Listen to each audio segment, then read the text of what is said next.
विश्वास के इतने बड़े बड़े कारनामे। आइए दोस्तों, विश्वास की परिभाषा और बाइबल में उनके उदाहरण देखते हैं। इब्रानियों 11वां अध्याय उसके 1 वचन कहता है कि अब विश्वास आशा की हुई वस्तुओं का निश्चय और अनदेखी वस्तुओं का प्रमाण है, क्योंकि इसी के विषय में प्राचीनों की अच्छी गवाही दी गई। विश्वास ही से हम जान जाते हैं कि सारी सृष्टि की रचना परमेश्वर के वचन के द्वारा हुई है। यह नहीं कि जो कुछ देखने में आता है वह देखी हुई वस्तुओं से बना हो। विश्वास ही से हाबिल ने कैन से उत्तम बलिदान परमेश्वर के लिए चढ़ाया और उसी के द्वारा उसके धर्मी होने की गवाही भी दी गई, क्योंकि परमेश्वर ने उसकी भेंटों के विषय में गवाही दी और उसी के द्वारा वह मरने पर भी अब तक बातें करता है। विश्वास ही से हनोक उठा लिया गया कि मृत्यु को ना देखे और उसका पता नहीं मिला, क्योंकि परमेश्वर ने उसे उठा लिया था और उसके उठाए जाने से पहले उसकी यह गवाही दी गई थी कि उसने परमेश्वर को प्रसन्न किया है, और विश्वास बिना उसे प्रसन्न करना अनहोना है, क्योंकि परमेश्वर के पास आने वाले को विश्वास करना चाहिए कि वह है और अपने खोजने वाले को प्रतिफल देता है। इब्रानियों 11:7 कहता है, विश्वास ही से नूह ने उन बातों के विषय में जो उस समय दिखाई न पड़ती थी चेतावनी पाकर भक्ति के साथ अपने घराने के बचाव के लिए जहाज बनाया, और उसके द्वारा उसने संसार को दोषी ठहराया और उस धर्म का वारिस हुआ जो विश्वास से होता है। विश्वास ही से अब्राहम जब बुलाया गया तो आज्ञा मानकर ऐसी जगह निकल गया जिसे मिरास में लेने वाला था, और यह न जानता था कि मैं किधर जाता हूँ, तो भी निकल गया। विश्वास ही से उसने प्रतिज्ञा किए हुए देश में, जैसे पराये देश में परदेशी रहकर इसहाक और याकूब समेत जो उसके साथ उसी प्रतिज्ञा के वारिस थे तंबुओं में वास किया, क्योंकि वह उसने स्थिर नेव वाले नगर की बाट जोहता था, जिसका रचने वाला और बनाने वाला परमेश्वर है। विश्वास से सारा ने आप बूढ़ी होने पर भी गर्भ धारण करने की सामर्थ्य पाई, क्योंकि उसने प्रतिज्ञा करने वाले को सच्चा जाना था। इस कारण एक ही जन से जो मरा हुआ सा था, आकाश के तारों और समुद्र के तीर के बालू के नाई अनगिनत वंश उत्पन्न हुआ।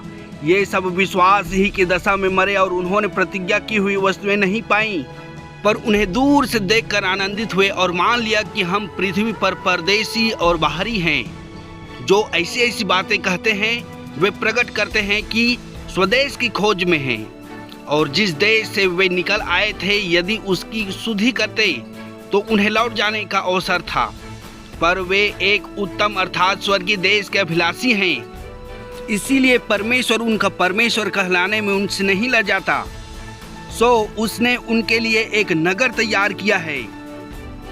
विश्वास ही से अब्राहम ने परखे जाने के समय में इसहाक को बलिदान चढ़ाया, और जिसने प्रतिज्ञाओं को सच माना था, और जिससे यह कहा गया था कि इसहाक से तेरा वंश कहलाएगा, वह अपने इकलौते को चढ़ाने लगा, क्योंकि उसने विचार किया कि परमेश्वर सामर्थी है कि मरे हुओं में से जिलाए।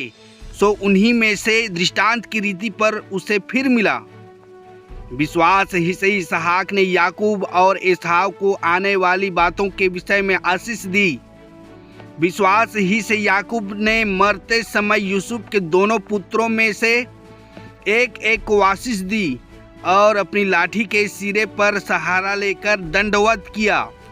विश्वास ही से यूसुफ ने जब वह मरने पर था तो इस्राएल की संतान के निकल जाने की चर्चा की और अपनी हड्डियों के विषय में आज्ञा दी। विश्वास ही से मूसा के माता पिता ने उसको उत्पन्न होने के बाद 3 महीने तक छिपा रखा, क्योंकि उन्होंने देखा कि बालक सुंदर है और वे राजा की आज्ञा से न डरे।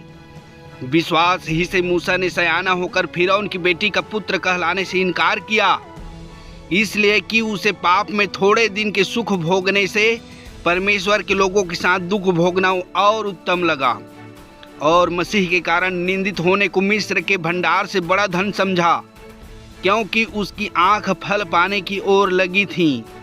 विश्वास ही से राजा के क्रोध से न डरकर उसने मिस्र को छोड़ दिया, क्योंकि वह अनदेखे को मानो देखता हुआ दृढ़ रहा। विश्वास ही से उसने फसह और लोहू छिड़कने की विधि मानी कि पहिलौठों का नाश करने वाला इसराइलियों पर हाथ न डाले। विश्वास ही से वे लाल समुद्र के पार ऐसे उतर गए जैसे सूखी भूमि से, और जब मिस्रियों ने वैसा ही करना चाहा तो सब डूब मरे। विश्वास ही से यरीहो की शहरपनाह जब 7 दिन तक उसका चक्कर लगा चुके तो वह गिर पड़ी। विश्वास ही से राहब वेश्या आज्ञा न मानने वालों के साथ नाश नहीं हुई, इसलिए कि उसने भेदियों को कुशल से रखा था। लेखक कहता है कि अब और क्या कहूँ, क्योंकि समय नहीं रहा कि गिदोन का और बराक और सिमसोन का और इफ्ताह का और दाऊद का और शमूएल का और भविष्यवक्ताओं का वर्णन करूं।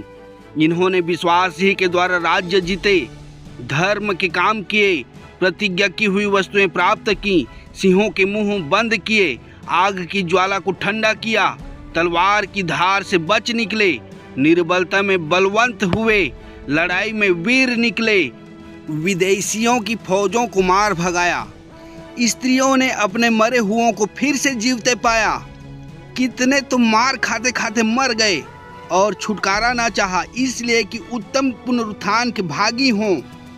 कई एक ठट्ठों में उड़ाए जाने और कोड़े खाने वरन बांधे जाने और कैद में पड़ने के द्वारा परखे गए, पत्थरवाह किए गए, आरे से चीरे गए, उनकी परीक्षा की गई, तलवार से मारे गए, वे कंगाली में और क्लेश में और दुख भोगते हुए भेड़ों और बकरियों की खालें ओढ़े हुए इधर उधर मारे मारे फिरे और जंगलों और पहाड़ों और गुफाओं में और पृथ्वी की दरारों में भटकते फिरे।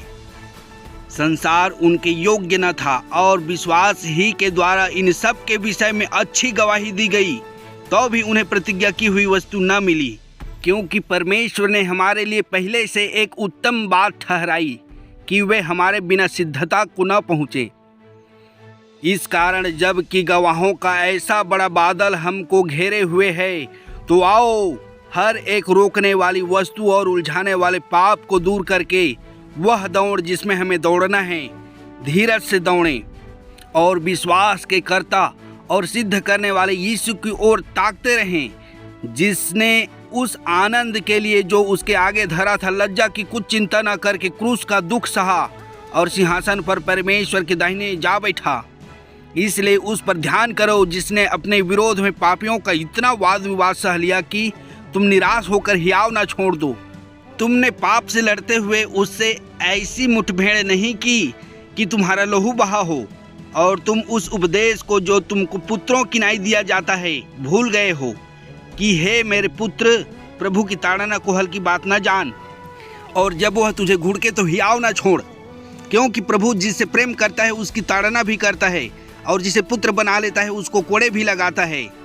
तुम दुख को ताड़ना समझ कर सह लो, परमेश्वर तुम्हें पुत्र जानकर तुम्हारे साथ बर्ताव करता है। वह कौन सा पुत्र है जिसकी ताड़ना पिता नहीं करता? यदि वह ताड़ना जिसके भागी सब होते हैं तुम्हारी नहीं हुई, तो तुम पुत्र नहीं पर व्यभिचार की संतान ठहरे। फिर जबकि हमारे शारीरिक पिता भी हमारी ताड़ना किया करते थे, तो क्या आत्माओं के पिता के और भी अधीन न रहें, जिससे जीवित रहें? वे तो अपनी अपनी समझ के अनुसार थोड़े दिनों के लिए ताड़ना करते थे, पर यह तो हमारे लाभ के लिए करता है कि हम भी उसकी पवित्रता के भागी हो जाएं।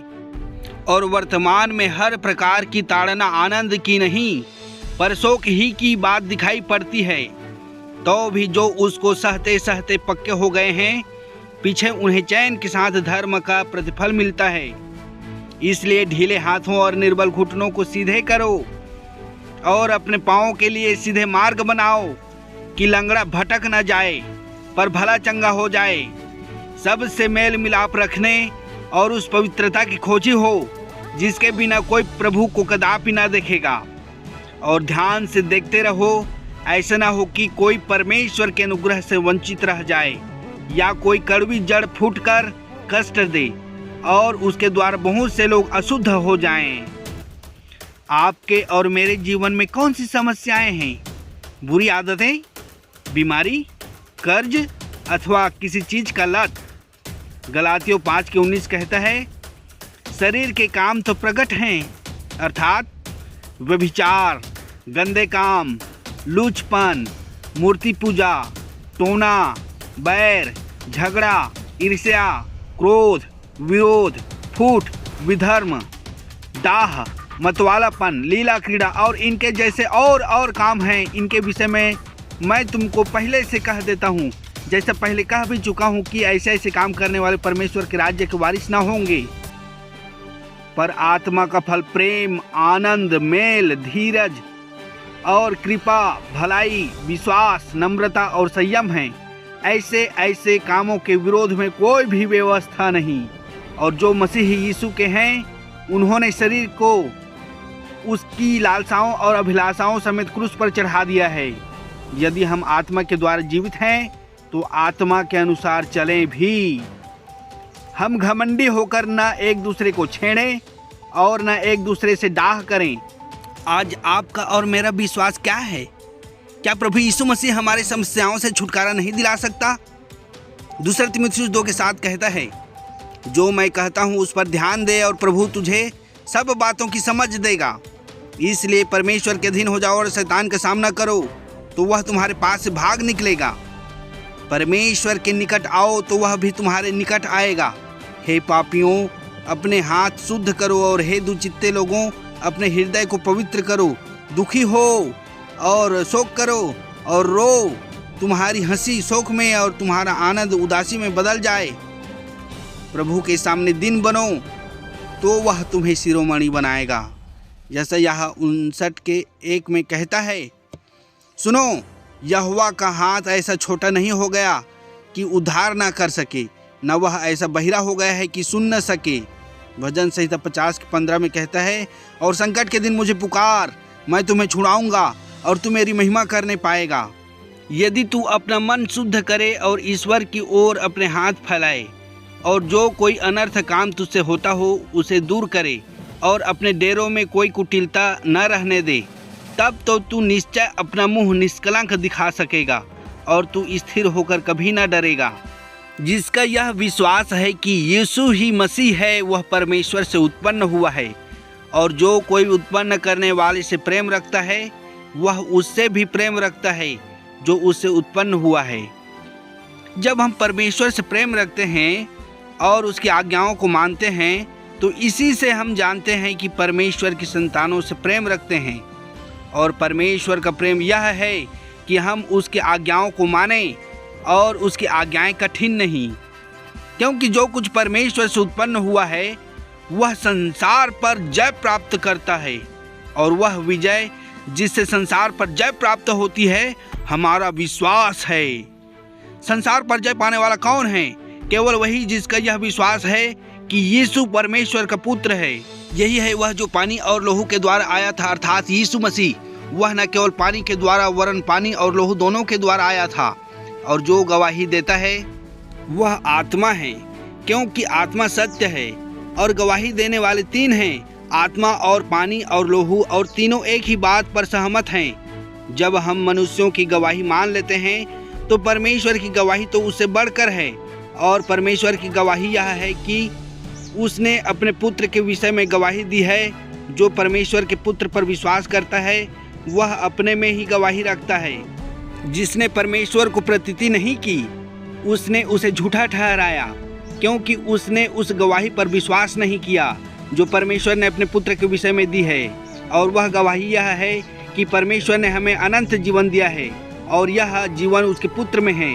जिसके पास पुत्र है उसके पास जीवन है, और जिसके पास परमेश्वर का पुत्र नहीं उसके पास जीवन भी नहीं।